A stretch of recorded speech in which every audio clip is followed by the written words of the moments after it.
บายดีเด้อทุกคนสบายดีจากเมืองกายาประเทศอินเดียนะทุกคนบีบแก่มื้อนี้จะมาพาทุกคนมายังเลาะตลาดแถวมองโกพักเนาะตามกันได้เห็นเดี๋ยวมาพาเห็น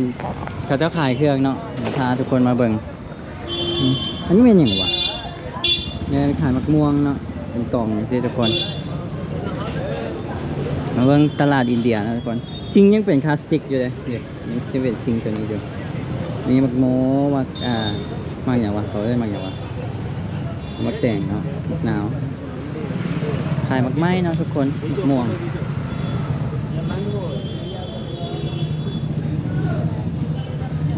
โอ้โหคักเลยก็จะเสียวๆรถแน่นอนทุกคนฮัลโหลเป็นพักทั่วไปนะทุกคนฟิลแบบบ้านเฮาฮัลโหลมักเลนผักบวบมะละขมีเนาะมะละนี่มักอย่างมะกอกตัวกอก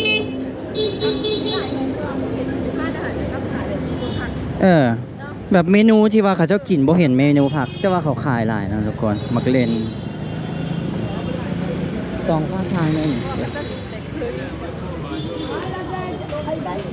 โอ้นี่โซดา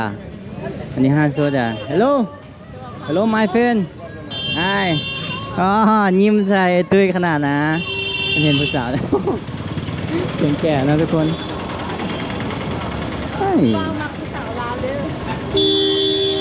โอ้บีบแก่แบบบีบใช่บีบฟ้านะ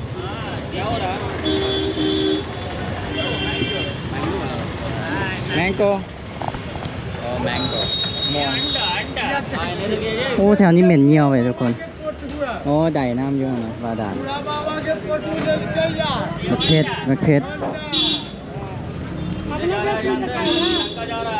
सब्जी कैसे बिक रहा है पेमेंट भेजते हैं ना हमको ตัวงัวก็จะมีเนาะเนี่ยตัวงัวก็ตามแคมทางทุกคนงัวอยู่นี่เขาเลี้ยงเอานมนะทุกคนแล้วก็ชี้ขึ้นวิดีโอให้ทุกคนเบิ่งเขาเจ้าฮีทนมแล้วก็ขายเนาะฮัลโหล What's it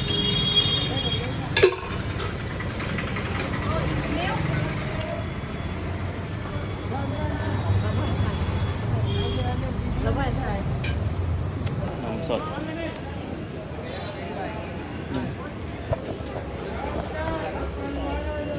มันฝรั่งเนาะอันนี้น่าจะเป็นมันแดงก็บ่เห็นพักแปลกเนาะทุกคนเนาะมักแต่งน้อยวะนี่วะอ๋อมักแต่งน้อยเลยมักแต่งน้อยประมาณ3 นี่แหละทุกคนตอนนี้ซี่นิ้วโป้งมือเนาะนี่ขายกันแล้วทุกคน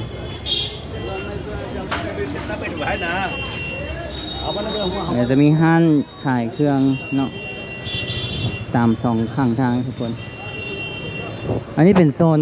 ในตัวเมืองเด้อทุกคนโซนที่ว่าพวกเขาพักอยู่เนาะ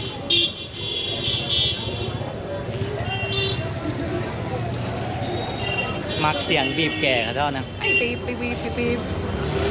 นี่เป็นสตรีทฟู้ดฮะขนมจืดวะเขาจะมาทอดกินเบิดตุ้ยเด้พักกันอยู่นี่เด้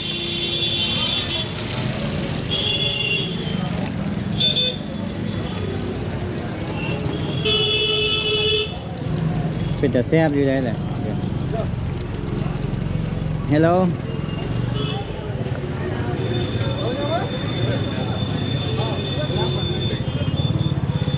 ประตูแบก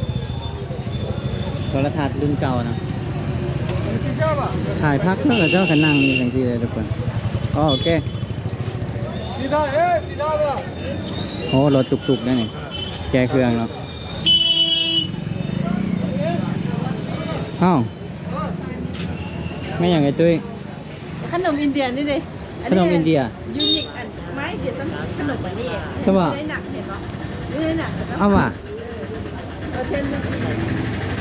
ซื้อขนมอย่างนี้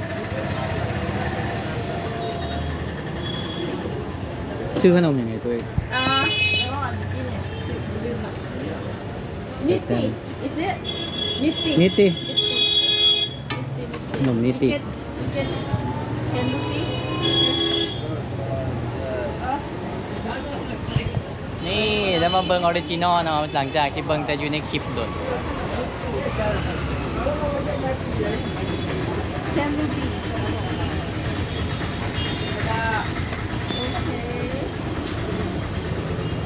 10 รูปี 2,500ใช่ปะ2,500กีบเนาะทุกคน 10 รูปี แม่ละ2,500 0.12 ดอลลาร์นะทุกคน 4 บาทไล่เป็น 4 บาทเลยเนาะ 3.8 4 บาท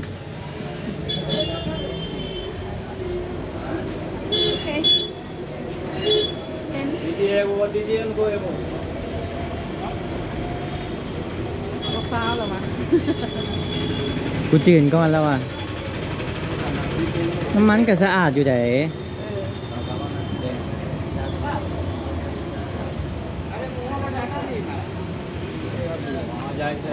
มีไอศครีมเลย กิโลหนึ่ง150 โล150 อันเดียวค่ะ10เนี่ยได้ส่ง ฮะเขาแชร์กันก็ได้ แล้วก็10เดี๋ยวเขาต้องให้ส่งอันนี้ ฮะ อันนั้นค่ะ กระแลมกับมีได้ตัวเพราะว่าบ่มีเงินแล้วเนาะทุกคนประเด็นแรกได้ก็ให้ตุ้ยจ่ายก่อนปี๊บๆเหมือนโอ้หลายอย่างได้ทุกคนคือคักดีเนาะทุกคนบ่เงียบเหงาเนาะ Sir what is this for มิติ เนมอิมิติ Okay guys I will try imiti we are from Laos อิมิติ imiti I'll try imiti for the first time in my life นอนน้ำมันเต็มเลย ผมน้ำมันขนาด น้ำมัน oil but it's อิ sweet มิติ good เลย แซ่บแด้ก็อมน้ำมันใช่ไหม yeah ถ้าใครมักของหวาน if you like sweet good ไปสวีท น้ เพราะกับวาอยู่เขา ำหวาน เขาจืดแล้วเขาไปแช่น้ำมันอิมิติ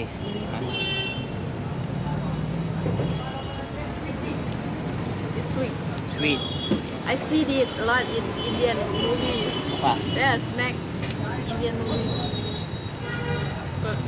good so good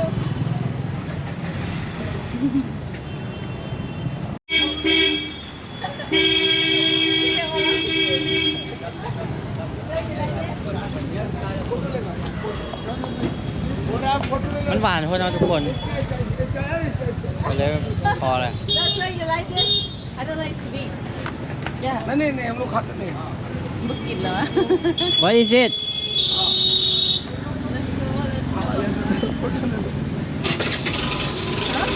Oh it's the what is that it's the lime ตุ้ยเขาอยากได้โคก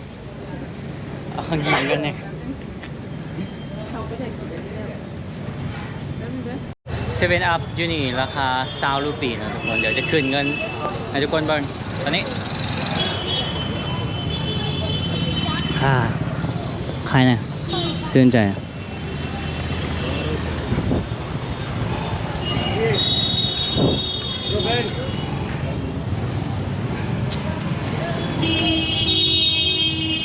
เขาเจ้าขายใจหลายเนาะชาน่ะ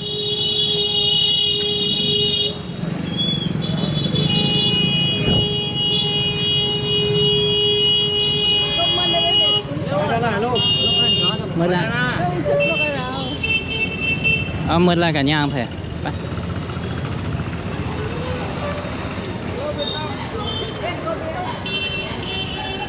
ฮะอะไร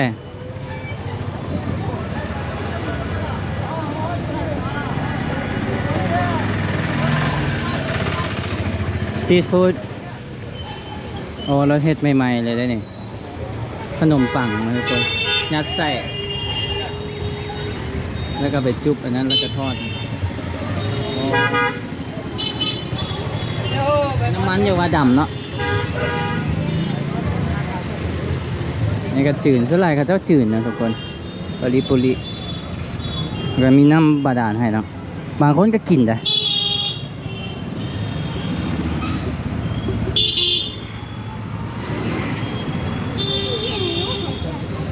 โมโหว่าเขาได้ขายเบิร์ดบ่มือหนึ่งนะ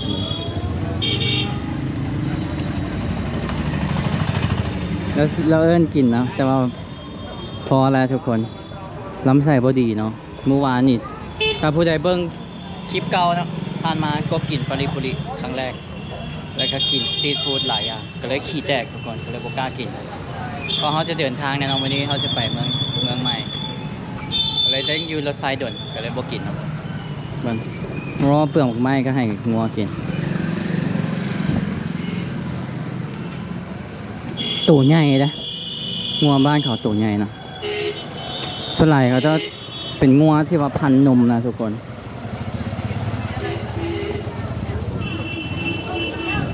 เมื่อละไป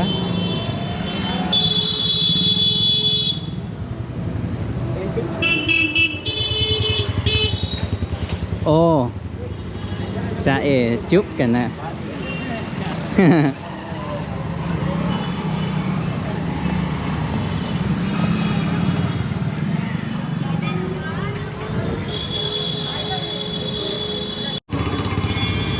เอาไอ้ตุ้ยกินเพิ่นยังบ่ขี้แตกได้เพิ่นก็เลยกล้ากินข้าว ยังขอเป็นคนก็พอดีจ้าจ้าโอเค จาดก็คือปานิปุริเนาะทุกคน แต่ว่าบ่ได้ จ้า แต่บ่ได้ใส่น้ำซุปหั้นนะถ้ามีน้ำซุปจะเป็นปานิปุริถ้าบ่มีน้ำซุปจะเป็นจาส โอ้โอ้โอ้เบนี่โอ้ yeah yeah yeah yeah yeah yeah yeah สิเบิ่งคนขี้แตกอยู่รถไฟเอา อู้อู้เย้อู้หูจ้าอู้ จาดก็จะมีอันหอมบัวใส่น้ำนะทุกคนหอมบัวแดง so many things mix อู้ เอาแล้วนะบดอู้กับ โอเค 2 คนเราอ่ะโอ้เอาเลย เอาเลย ไปเบิ่ง จ้า แต่แซ่บอยู่ได้ล่ะระบบกินเนาะ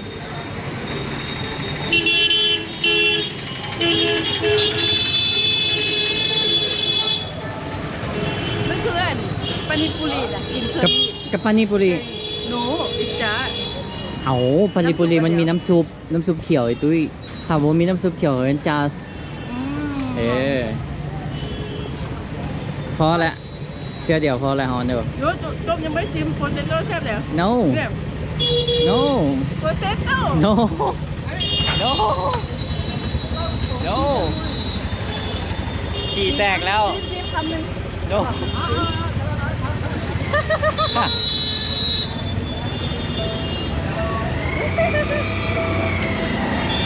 ผม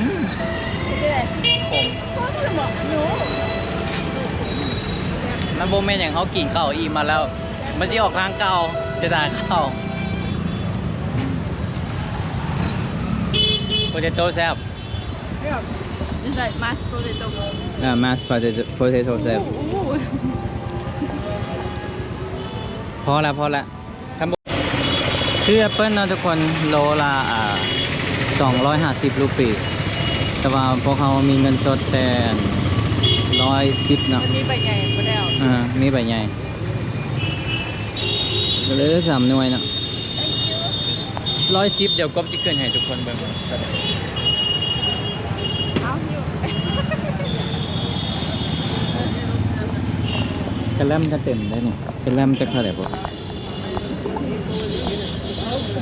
นี่นะใจนี่นะก็มีขนมเลยทุกคนแล้วก็ต้มซาเนาะ ใจใจโอ้ใจใจก็คือซานะทุกคนกบลองกินแหละแซ่บ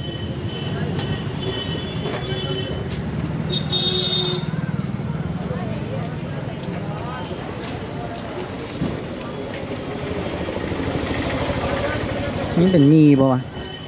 มีอะไรกับขนมจืดเนาะ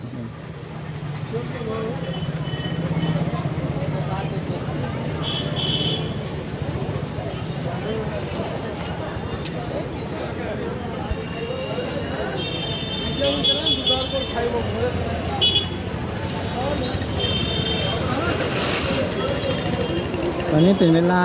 5:43นะทุกคนก็จะคึกคักหน่อยหนึ่งแต่ตุ้ยระวังรถเด้บกล้าข้ามนะเพื่อนแก่นะ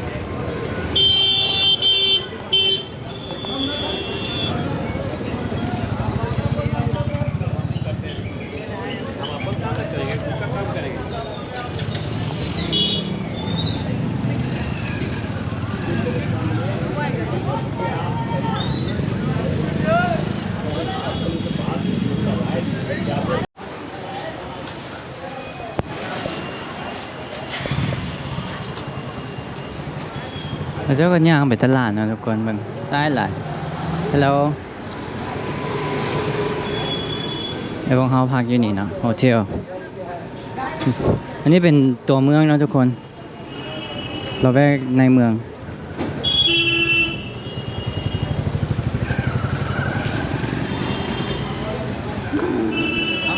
เจอกันคลิปหน้านะทุกคนอันนี้เป็นบรรยากาศที่เมืองคาย่าบอกฮู้ว่าเขาเอิ้นตลาดหรือบอแต่เห็นมองถ่ายคลิปอาจจะเอิ้นตลาดแหละเนาะเจอกันคลิปหน้านะทุกคนบ๊ายบายเดี๋ยวเราจะเดินทางต่อเนาะถ้าติดตาม EP ต่อไปบ๊ายบายทุกคนถ้ามาคลิปนี้กดไลค์กดแชร์กดติดตามและที่สำคัญผู้ใดที่อยากสนับสนุนสามารถส่งซุปเปอร์แตงมาได้เด้อทุกคนอยู่ในคลิปเลยเนาะบ๊ายบายขอบใจเด้อทุกคน